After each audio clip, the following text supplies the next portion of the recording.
When you see influencers that are just taking any old thing, it doesn't really make us want to work with them too much because they're not being authentic. Authentic is the buzzword.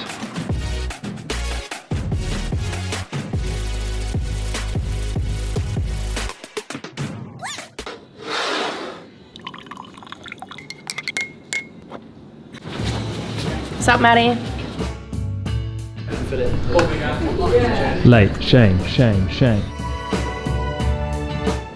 What is going on here? Making the most of my time. I've got a pitch at 3 o'clock. Set for the day. Will Marsh, come on in. I have another meeting that's about the... Do you need me in this one? Or shall I bugger off? I'll bugger off. There's a massive crowd of people. Oh my god! What are they doing? Samuel, address the people. They're here to see you. He's not the Messiah. He's a very naughty boy! You seem to be going that way. Oh, you've got work to do. Yeah, well, what's the matter? I like it when you're carrying around your notepad and know you're doing stuff. I've got my notepad because I was actually reading quite an interesting report about post-influencer culture. Okay. Shifting values of what we look for in influencers, people having influencer fatigue, and basically the need for influencers to have longer lasting relationships, and the fallout from Fire Festival. I think it's important that people think about what they're promoting. I think it's important to think about how they can do bigger and better things than just a classic product placement. It's all about the content, it's all about the relationship, it's all about honesty with their fans, and I think that's a massive trend we're going to see in the next year or so as content and creative becomes as important as the reach. If you can nail the creative and nail the reach of the audience that you're trying to target together, that's when you're going to get the best results. Anyway, I'm very conscious I've got loads of hair on me because of my fucking haircut. I just know that you've got a question on your face. My question is, do you get fatigued by seeing influencers that seemingly post a string of brand associated content?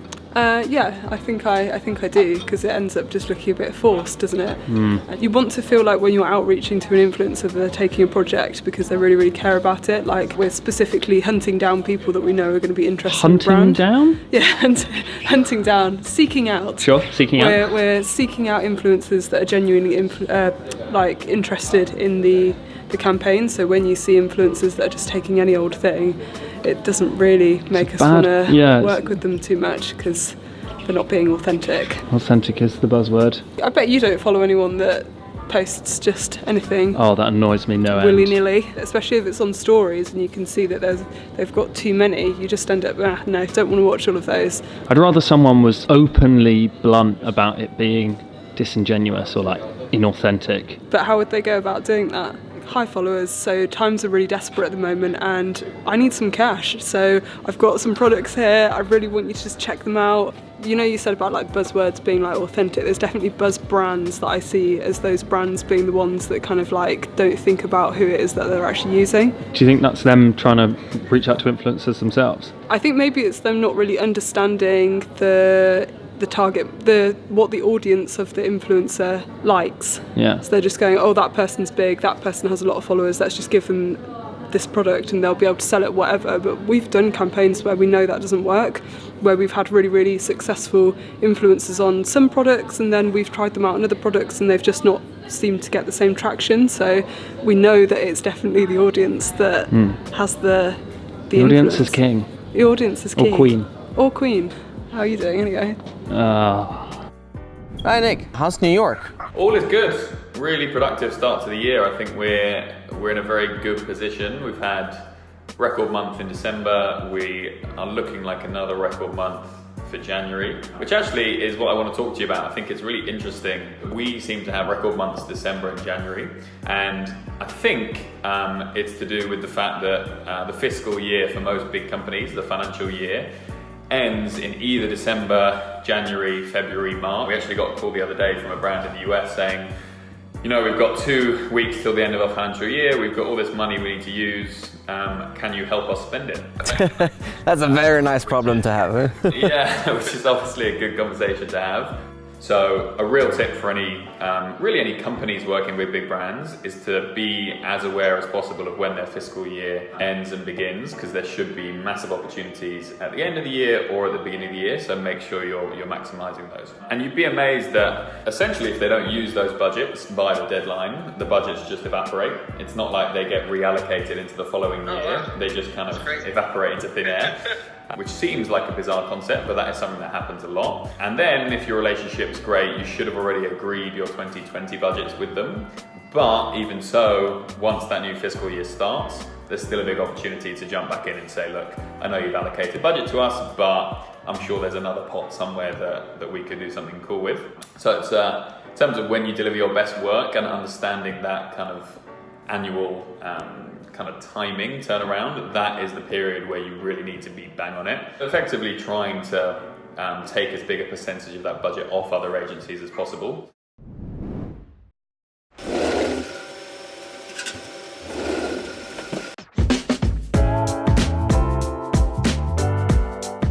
This man's been doing the business over the last 7 days? Bringing in human beings into the company. Thank you for bringing me new people to annoy.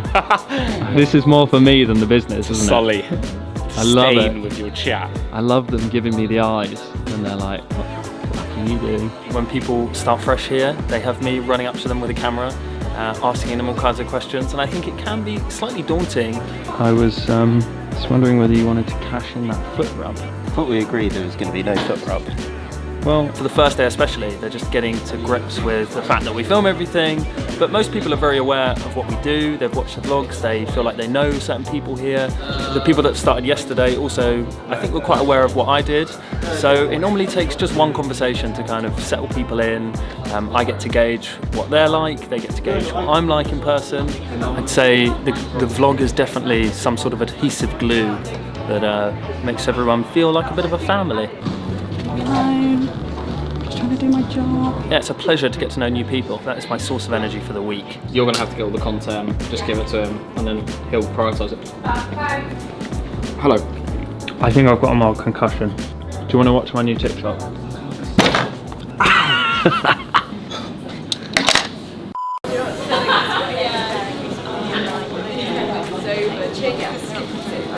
Flying to Dubai tonight. I know. Yeah. Can you talk Jet to setter, world traveller.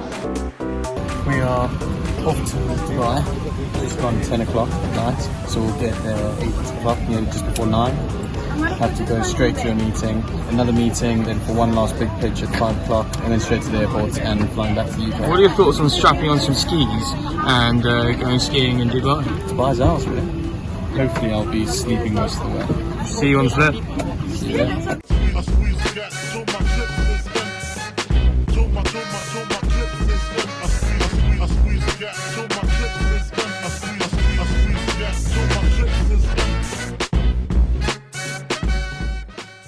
I don't think the Victorians were going around saying, oh God, we're Generation D, what are our marketing habits? Absolutely weren't, no.